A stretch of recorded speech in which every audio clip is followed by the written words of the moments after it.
Praise the lord అండి. అందరికీ ఎలా ఉన్నారు? ఈరోజు నేను మీతో మరొక విషయాన్ని మీతో షేర్ చేసుకుందాము అని చెప్పేసి ఈ వాయిస్ రికార్డ్ చేస్తున్నాను.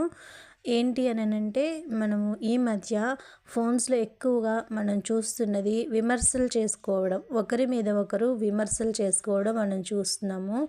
ఆ విధంగా మనము వాటిని చూడడం ద్వారా మన ప్రవర్తన ఎలా ఉంటుంది, మన ఆధ్యాత్మిక స్థితి ఎలా ఉంటుంది అన్నది మీతో షేర్ చేసుకుందాము అనుకుంటున్నాను అనమాట. ముందుగా అసలు మనము ఈ విమర్శ చేస్తున్నవారు కదా, వాళ్ళు కరెక్టేనా వాళ్ళు చేస్తున్న విమర్శలు అన్నవి, విమర్శ మనం చేయొచ్చా అన్నది మనం మాట్లాడుకుందాము. నిజంగా మనము ఒకరిని మనం విమర్శించే వారం కాదు, దేవుడే మనకి విమర్శగా ఉంటాడు, దేవుడే మనల్ని ఏలెత్తి చూపించేవాడుగా ఉంటాడు. కానీ ఈ రోజుల్లో అందరూ నువ్వు ఇట్లాగా నువ్వు అలాగా అని చెప్పేసి ఒకరి మీద ఒకరు బురద చల్లుకోవడము, విమర్శలు చేసుకోవడం ఎక్కువైపోతూ ఉందన్నమాట. దాని ద్వారా మనము దేవునికి దగ్గర అవుతున్నామా, దూరం అవుతున్నామా, లేకపోతే మన హృదయంలో ఏమైనా సరే కల్మషం నిండుతుందా అన్నది మనం సరిచూసుకొని మనము ఏ దారి వెళ్తున్నాము అన్నది సరిచూసుకోవాలన్నమాట. ఎందుకంటే ఇది మనం ఆత్మీయ స్థితిలో మనం వెళ్తూ ఉన్నప్పుడు మన జీవిత ప్రయాణం ఇది. దేవునితో మనం ఒకసారి ఒప్పందం చేసుకొని బాప్తిసం తీసుకొని దేవుని సన్నిధిలో మనం నిత్యము ప్రతి వారం మందిరంకు వెళ్తూ మనం ప్రయాణిస్తూ ఉన్నాం. యాత్రికుని ఒక రకంగా చెప్పాలంటే యాత్రికుని ప్రయాణం లాంటి వారు అనమాట. ప్రతి ఒక్కరూ మన ఆత్మీయ యాత్రలో పరుగులు పెడుతూ ఉంటాము, ఆత్మీయ యాత్రలో నడుస్తూ ఉంటాము.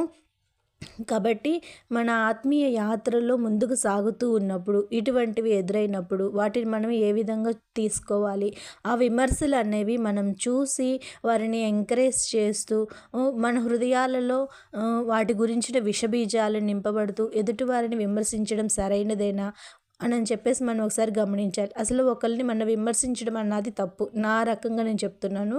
ఎందుకు అని అంటే వారు దేవుడు ఏర్పరచుకున్నటువంటి బిడ్డలు అయి ఉండొచ్చు, మనకి సరైన అవగాహన లేకపోయి ఉండొచ్చు. తర్వాత వారు నిజంగా దేవుడు ఏర్పరచుకున్న బిడ్డలు అని తెలిసినప్పుడు మనం విమర్శ చేశాం కాబట్టి మనల్ని దేవుడు ఏ విధంగా శిక్షిస్తాడో చెప్పలేమన్నమాట. ఎందుకు అని అంటే ఆయన ఏర్పరచుకున్న బిడ్డని మనము ఒక మాట కూడా అనడానికి వీలుండదు. ఫర్ ఎగ్జాంపుల్గా నేను చెప్తాను. బైబిల్లో సౌలును దేవుడు ఏర్పరచుకున్నాడు ఇశ్రాయేలు ప్రజలకు మొట్టమొదటి రాజుగా. కొన్ని రోజులు సౌలు బాగానే ఉన్నాడు. ఆ తర్వాత ఏమైంది, సౌలు తన అవిధేయత ద్వారా దేవుడే ఒక దురాత్మని సౌలు దగ్గరికి పంపించాడు. అంటే సౌలు అభిషేకించబడిన వ్యక్తే, దేవునితో అభిషేకించబడిన వ్యక్తి, ఇశ్రాయేల్ ప్రజలకు మొట్టమొదటి రాజుగా చేసిన వ్యక్తి. అయినప్పటికీ దేవుని మాటకు అవిధేయత చూపి చేయడం వలన దేవుని ఆజ్ఞల నుంచి బయటకు వెళ్ళిపోయాడు. అయినా దావీదు ఏం చేశాడు, దేవుడు అభిషేకించిన వ్యక్తిని నేను చంపుతానా, అటువంటి పరిస్థితులు ఎదురైనప్పటికీ కూడా దావీదు వదిలేశాడనమాట. చంపకుండా దావీదు వదిలేశాడు. ఎందుకు అని అంటే అతను తనలో సౌలులో దురాత్మ ఉన్నప్పటికీ, సౌలు దేవుడి నుంచి దూరంగా వెళ్ళిపోయినప్పటికీ కూడా దావీదు ఏం చేశాడు, సౌలుని గౌరవించాడు. ఎందుకు అనంటే దేవుడు అభిషేకించిన వ్యక్తి అని చెప్పేసి.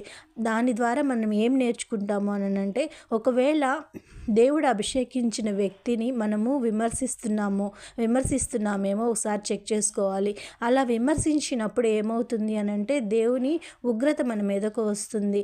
ఒకవేళ నిజంగా అతను విమర్శ అర్హుడు అయితేనే పర్వాలేదు, కానీ విమర్శకు అర్హుడు కాకపోయినప్పటికీ మనం వారి మీద నిందలు వేసి, మనం వారి మీద అబద్ధాలు ప్రకటిస్తూ అలా వారిని చెడ్డ చేయాలి అన్న ఆలోచనలతో ఉన్నప్పుడు, అసలు ఏదైనా వాళ్ళు చెడ్డవారు అయినప్పటికీ కూడా మనము వారిని చెడ్డ చేయకూడదు. అది దేవుడే చూసుకుంటాడు.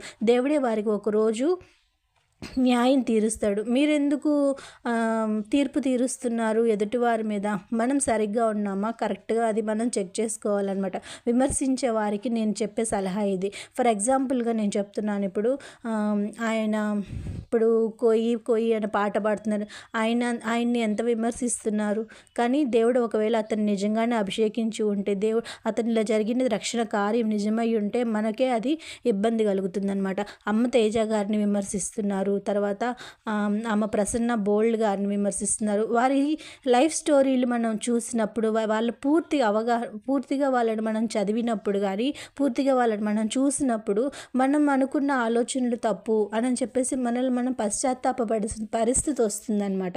కాబట్టి మనము వారిని చూసి మనము దేవుడు ఏర్పరచుకున్న బిడ్డ అయి ఉంటారు అని చెప్పేసి మనం వాళ్ళని ఏమనకూడదు. ఇప్పుడు దావీదు సౌలును ఏం చేయలేదు, అలానే మనం కూడా ఆ విధంగా వారి మీద మనము యుద్ధం చేయకూడదు అనమాట. వారి మీద మనం విమర్శ చేయడము ఈ విధంగా చేయకూడదు.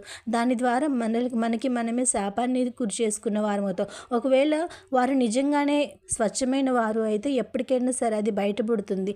కానీ వారిని మనం విమర్శించిన మాటలు వెనక్కి రావన్నమాట. కాబట్టి ఈ విషయాన్ని మీరు గ్రహిస్తారని నేను ముఖ్యంగా అటువంటి వీడియోస్ని ఎంకరేజ్ చేయడం వల్ల మన ఆత్మీయ స్థితి, మన ఆధ్యాత్మికమైనటువంటి దేవునికి దగ్గర అవ్వాల్సిన మనము ఇంకా దూరం అవ్వాల్సిన పరిస్థితిలో ఉంటాం వారి విమర్శలు మనం చూస్తూ ఎంకరేజ్ చేయడం ద్వారా. కాబట్టి మన ఆత్మీయ స్థితి బలపడే విధంగా, మనం ఇంకా దేవునికి దగ్గర అయ్యే విధంగా అటువంటివి మనం చూస్తూ అటువంటిని మనం ఎంకరేజ్ చేయాలి. కానీ ఇటువంటి వాటిని మనం ఎంకరేజ్ చేయకూడదు అని చెప్పేసి నా విజ్ఞాపన అనమాట. ఇది ఒక్కటే నేను మీతో చెప్పాలి అనుకుంటున్నాను.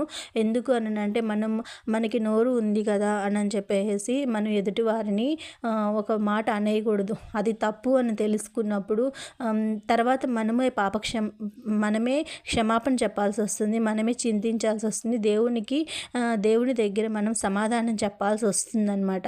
కాబట్టి అటువంటి విషయాలకి మనం దూరంగా ఉండి మన ఆత్మీయ స్థితి బలంగా ఉండే విధంగా ఏ విధంగా ఉండాలి అన్నది మనం చూసుకోవాలి. కానీ వారిని విమర్శించడం, వీరిని విమర్శిస్తూ మన ఆత్మీయ స్థితి దిగజారిపోయే విధంగా మనం చూడకూడదు. అటువంటి వీడియోస్ కూడా మనం ఎంకరేజ్ చేయకూడదు అని నేను మనస్ఫూర్తిగా కోరుకుంటూ మరొక వీడియోతో మళ్ళీ కలుద్దాం. అంతవరకు ప్రైజ్ ది లార్డ్. ఆమేన్.